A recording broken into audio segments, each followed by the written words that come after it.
Hey, it's Kathleen Gage with Power Up for Profits, and today is a cold, rainy day here in Eugene, Oregon, and Pleasant Hill, Oregon. Actually, the Pacific Northwest is getting drenched. And as I am preparing some information for today that I'm working on, I'm thinking about my coming year and what I'm doing to prepare for all that will be happening in 2016.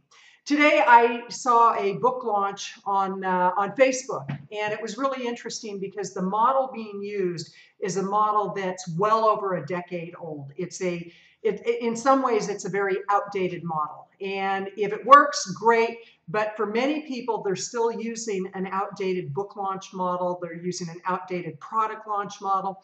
They're using an outdated Phil events model. The reality is you have to be up to date with what's going on. You also have to look at what comes next. Now, with a lot of the book launches, and I used to be involved in a lot of book launches. I taught clients how to do it. I've taught thousands of people how to do book launches. I've been hired to do book launches. I've been hired to work on anthologies. And what I realize is many people don't go beyond trying to get bestseller status. It's all very fine to get bestseller status if you truly get it, which means you have to sell a boatload of books. And it's not just being #1 in a category that constitutes being a bestseller. Some people say, oh, I made #1 in such and such category. It's very obscure, and they sold 5 books.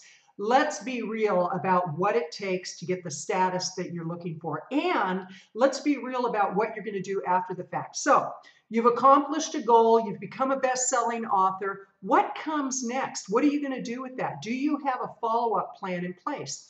It's the same with when you're driving traffic for people to opt in for something. Are you just getting them to opt in, or do you have a conversion funnel put in place? Do you have a strategy on where you're going to take people, how you're going to engage people, how you're going to put them into an Ascension model, and how you're going to build trust and a relationship with these people? Because it takes much more than just getting them on your list. And a lot of people don't think beyond that. They don't think beyond, okay, I'm going to have a book launch. I'm going to become a bestseller. Yay. Well, yay doesn't pay the bills.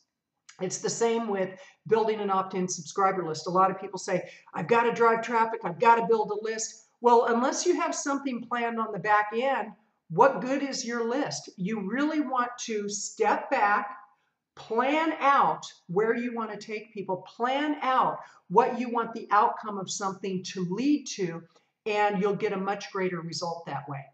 When I work with my private clients, we really sit down and map out where do you want to be a year from now, and what are all the touch points that need to happen in order to make that a reality. And one thing I know from having many, many mentors over the last few years, I've had some of the best in the world, is that they can give me great information. If I don't do anything with that information, it's my fault that it didn't work.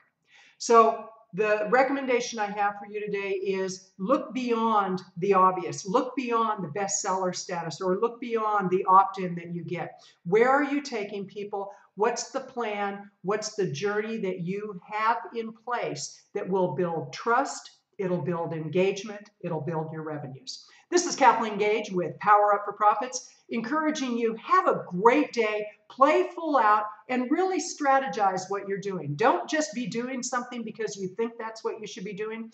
Do something because it's a part of an overall master plan. Where are you leading people? And ultimately, what's the result they'll experience? What's the result you'll experience? Visit my website at powerupforprofits.com. Again, that's powerupforprofits.com. Have a fantastic day.